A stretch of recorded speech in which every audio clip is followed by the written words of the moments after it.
sa iyo ang lahat? Ken, maaari mo bang pangunahan ng panalangin? Amen. Hara, maaari mo bang itala ang lumiban sa klase? May lumiban ba? Wala? Magaling.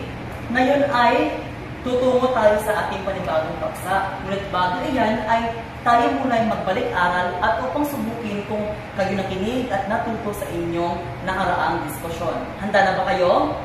Magaling. May inihanda akong kaunti lamang na gawain. Tinatawag natin itong damit-damit. Kailan ka ginagamit? Ang gawain ay simple lamang. Magpipili ako ng 2 voluntaryo upang ilahad ang kanilang mga ideya. Ken? Claude?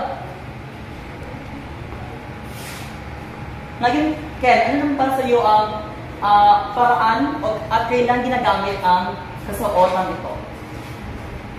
Mahusay. Ang damit na ito ay ginagamit tuwing mainit o tag-araw ang klima o panahon ng isang bansa. Ngayon naman, Claude, ano sa iyo ang ideya ng ganitong damit? Napakahusay. Ang damit na ito ay ginagamit tuwing malamig ang klima o panahon ng isang bansa. At dahil sa inyong mga sagot, nabaganto ko na mayroon na kayong ideya at kayo sabik na sa ating panibagong gagawin ngayong hapon na ito. Magaling! Ngayon ang ating gagawin ay tinatawag natin gera-gera. Paano ka ginawa? Sa puntong ito, hatiin ko ang 2 klase sa 2 pangkat. Ito ang unang pangkat at ang pangalawa namang pangkat. Ang gawain ay simple lamang. Kung sino ang unang pangkat na unang makabubuo ng larawang ibinigay ko ay may pagkakataon at karapatan upang ilahad ang kanilang mga ideya. Ang may pinakamahusay na mapagkakalathala ay siyang may karagdagang puntos. Nakuha ba? Mahusay. Ngayon ay may karagdagang magkakaroon kayo ng 2 minuto sa presentasyon at sa paghahanda at 1 minuto naman sa presentasyon. Ang oras ay nagsisimula na. Tapos na ba? Ang unang gumawa ng kanilang gawain ay ang pangalawang pangkat. Maaari mo nang ilahad ang inyong gawain. Napakagaling! Bigyan na 3 bagsak ang pangalawang pangkat. Ang unang pangkat naman, siyang tunay. Ngayon ay bigyan natin ng 3 palakpak ang unang pangkat. At dahil sa ipinakitang kooperasyon, ito ay nagpapakita at isa ding refleksyon na kayo ay natuto at handang-handa na sa ating panibagong paksa. Handa na ba kayo? Magaling! At alam ko, mayroon sa inyo mayroon ng konting idea kung ano talaga ang ating paksa ngayon. Ano yun, Claude? Mayroon ka bang nais ibahagi sa klase? Ano yun? Ha? Ano yun, Claude?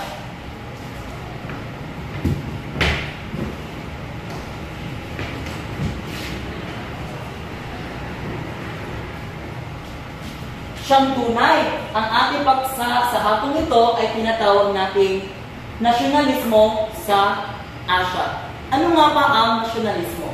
Ito ay maglalarawan sa isang individual na may pagnanasa o may kagustuhan na mahalin at ipakita ang kanyang pagmamalasakit sa kanyang bayan. Ang katanungan ay, ano ang koneksyon ng nasyonalismo sa digmaang pandaigdig? Ito ang ating itatalakay sa hapon na ito.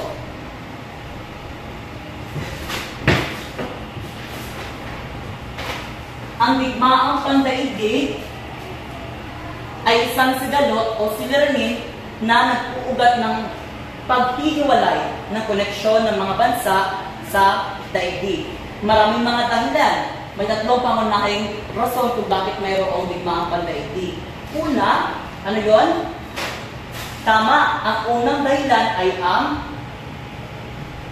lugar o lokasyon ng isang bansa. Pangalawa naman ay ang mga mamamayan o ang labor force na tinatawag natin. At ang pangkatlo, at huling-huli sa lahat, ay ang mga karatig bansa na nag-uudyok ng paghihiwalay ng koneksyon o pag-aalitan ng mga bansa-bansa. At dahil dyan, meron na kayong ideya kung ano pa ang pag-iilalim ng digmaang pandaigdig sa buong mundo. Ngayon, ang katanungan, sa iyong palagay, ano ang naging epekto ng digmaang ito sa mga kolonya sa kanluran at Timog Asya? Tama, sumiklab ang digmaan sa pagitan ng Central Powers, German, Ottoman, Austro-Hungarian at Kingdom of Bulgaria. At meron naman tinatawag na Allied Powers. Ito ang British, Kingdom of Italy, Russian at United States. Nagwakas ang unang digmaan pandaigdig sa pagkapanalo ng Allied Power laban sa Central Power noong 1918. Ngunit ano ang resulta na ganap sa digmaang ito? Mahusay. Ito ay nabungkat ang pagkabagsak ng ilang mga imperyo at pagkatag ng League of. At ngayon, ang pagkawala ng mga imperyo ito ay nagbigay ng malaking pag-asa sa mga kolonya na magkaroon ng sariling bansa at kalayaan. Pinagigting ito ang nasyonalismo sa iba't ibang panig ng mundo. Ang League of Nations naman ay nilikha para mapalakas ang pagtutulungan ng mga bansa sa mundo at upang pigilan ang muling pagsiklab ng isang panibagong digmaan. Dito, nabuo ang sistema mandato o mandate system. Ito ay isang legal na patakaran na naglilipat sa mga dating teritoryo at kolonya mula sa natalong imperyo patungo sa kamay ng mga bansang nanalo sa unang digmaang pandaigdig. Sa kasamaang palad, hindi tuluyang lumaya at nakapagsarili ang maraming bansa katulad ng Asya at ng Vietnam dahil na rin sa maraming bansa sa kanlurang Asya ang naapektuhan mula sa mga malalaking bansa. Sa kabilang banda, mas nakaigting ito ang nasyonalismo sa mga kolonya hindi pa rin nakamit ang kasarilan. Ito nga nagtatapos ang ating talakayin sa hapong ito. Naunawaan niyo ba mga mag-aaral ang ating paksa sa hapong ito? May mga katanungan ba? Kung wala ay dataka pa rin sa ating pangkatang gawain. Dito ay masusubok kung kayo nakinig at natuto sa ating paksa sa hapong ito. Ang gawain ay tinatawag natin pakisulat na. Ang gawain ay simple lamang, gagawa kayo ng poster slogan na magpapakita ng inyong pagmamahal sa inyong bayan. Ito ang inyong mga papel sa paggawa ng inyong poster slogan. Ngayon ay ang unang pangkat na unang makakabuo at makakalathala ng kanilang saloobin at kanilang mga ideya ay siyang may karagdagang puntos sa gawain ito. Tapos na ba? Mahusay. Ang unang pangkat na nakabuo ng kanilang ideya ay ang pangalawang pangkat. Maaaring na ibisintangin yung gawain. Napakagaling. Bigyan ng 3 bagsak ang pangalawang pangkat. Ang unang pangkat naman, ano ang inyong ideya sa inyong poster slogan? Siyang tunay. Talaga namang nakinig ang lahat ng buong klase sa ating ginawang paksa o talakayin ngayon. Bigyan ng 3 bagsak ang unang pangkat. At dahil dyan, aking napagkanto at sa inyong kooperasyon din, ay talaga namang kayo nakinig at natuto sa ating paksa ngayon. At dahil dyan, tayo ay magkakaroon ng paglalahat sa ating diskusyon ngayon. Ano nga ulit ang digmaang pandaigdig? Ano yung Claude? May ideya ka ba? Mahusay. Ikaw naman, James, mayroon ka bang maaaring dagdag sa ideya ni Ken? Napakagaling. Ngayon naman, bakit kaya o sa paanong paraan natin may papakita ang pagmamahal sa ating bansa? May ideya ka ba, James? Mahusay. Isa sa mga pangunahing hakbang upang may pakita ang ating pagmamahal sa bayan ay ang pagkikilahok sa ibang mga aktibidad sa ating bansa o sa ating komunidad. Ngayon naman ay tayo ay nalalapit na sa ating talakayin. Ngayon ay dumako tayo sa ating mga layunin kung ating bantumbok ang mga ito. Unang pangkat, pakibasa ng unang layunin. Pangalang pangkat naman.